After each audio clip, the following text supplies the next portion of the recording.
বন্ধু বান্ধৱীসকল এইখিনিতে আপোনালোকক এটা কথা ক'বলৈ ওলাইছোঁ মোৰ দাদা ঢুকুৱাৰ কাহিনীটো ক'লে আপোনালোকৰ গানুম শিয়ৰি যাব কাৰণ মোৰ দাদা আছিলে কংগ্ৰেছ আৰু যোনসকলে সৎকাৰ কৰিবলৈ অহা সৰহ সংখ্যক মানুহে আছিলে বিজেপি আৰু সকলোখিনি মই আপোনালোকক এই ভিডিঅ'টোতে কৈছোঁ শুনক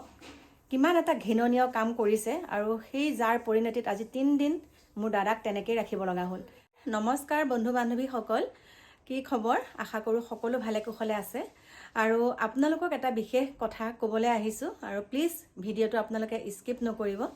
কথাটো হৈছে মই যোনখন গাঁৱত জন্মগ্ৰহণ কৰিছিলোঁ সেই গাঁওখনৰে এজন দাদা একেখন গাঁৱৰ বুলি ক'লেও ভুল নহয় মানে এটা মূৰত দাদা ঘৰ এটা মূৰত আমাৰ ঘৰ আৰু সেই দাদা বহুত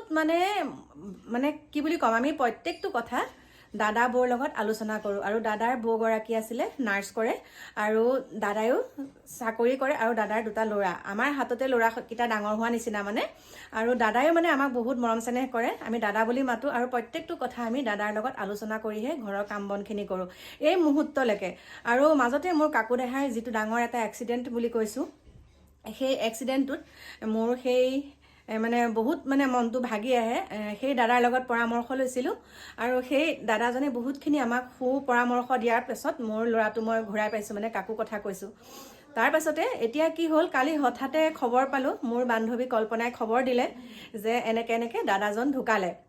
আৰু দাদাজন ঢুকালে মই মানে চক একদম মই যিহেতুকে আহি আছিলোঁ তেজপুৰৰ পৰা তেতিয়া মাজতে শুনা মানে ফোন কৰিলে মোৰ বান্ধৱীয়ে কাৰণ ফোন কৰিয়ে থাকে কৈছে এনেকুৱা নহয় ঘটনা এটা হ'ল বোলো কি হ'ল কৈছে দাদাৰ নামটো কৈছে আৰু যে ঢুকালে আৰু দাদাৰ ঘৰ হৈছে ভৰাগুৰি তাৰপিছতে যিহেতুকে মই তাতে জন্মগ্ৰহণ কৰা তাৰপিছতে কৈছে ঢুকালে তাৰপিছত বোলো মোৰ মানে বহুত মনটো বেয়া লাগিছে এওঁৰ লগত কৈছোঁ সকলোৰে লগতে কৈছোঁ আৰু দাদাজন ঢুকালে কি হ'ব কি হৈ ঢুকাইছিলে লগে লগে মই মালে মানে ফোন কৰিছোঁ তাৰপিছত মায়ে মানে এতিয়া মোক কথা এটা ক'লে সকলোৱে ক'লে কথাটো দাদা হৈছে কংগ্ৰেছ দেই দাদা হৈছে কংগ্ৰেছ আৰু সেই কংগ্ৰেছ হোৱাৰ কাৰণে দাদাৰ মানে মৃতশটো 3 দিন ৰাখিব লগা হ'ল কংগ্ৰেছ হোৱাৰ কাৰণে আজি দাদাৰ সেইটো অৱস্থা মানে বিজেপি সৰহ সংখ্যক মানুহ বিজেপি আৰু বিজেপি মানুহখিনিয়ে মানে কি কৰিছে কংগ্ৰেছ মানুহজন ঢুকুৱাৰ কাৰণে মানে সৎকাৰ কৰিবলৈ অহা নাই এইটো কেনেকুৱা ধৰণৰ কথা বাৰু কওকচোন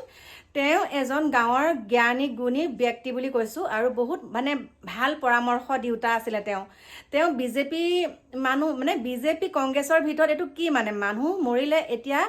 কেনেকুৱা ধৰণৰ কথাবিলাক হৈছে শুনকচোন মানুহ মৰিলেও আজিকালি মানে ধৰক পাৰ্টি হৈ গ'ল নেকি মানে ধৰক কংগ্ৰেছৰ মানুহ মৰিলে কংগ্ৰেছৰ মানুহেহে খৰি দিব পাৰিব মানে বিজেপি মানুহ মৰিলে বিজেপিহে খৰি দিব পাৰিব সেইটো কি কথা আছে বাৰু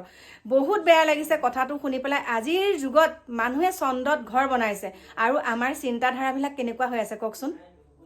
কেনেকুৱা হৈ আছে গতিকে ইমান দুখ লাগিছে কথাটো জানি আৰু তালৈকে এতিয়া মই যাবলৈ ওলাইছোঁ আপোনালোকক সবিশেষখিনি জনাম বহুত বেয়া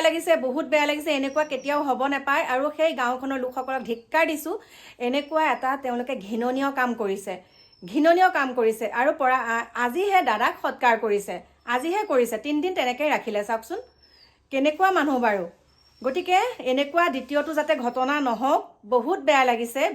লাগিছে ভেদাভেদ আজিকালি খেলক লৈও তেনেকুৱা কিছুমান বাতৰি শুনো আৰু এতিয়া শুনিছোঁ আকৌ কংগ্ৰেছ আৰু বিজেপি দলক লৈ পেলাই গতিকে এইটো মৃত্যু হোৱাটো কি মানে মৃত্যু হ'লে মানুহ সকলো দলে বলে ওলাই আহিব লাগে গাঁৱৰে এজন মুখিয়াল মানুহ ঢুকাইছে সকলোৱে আহি পেলাই তেওঁ নিয়ম নীতিখিনি কৰিব লাগে সেইটোকে নকৰি সি কংগ্ৰেছ আছিল নাযাবি সি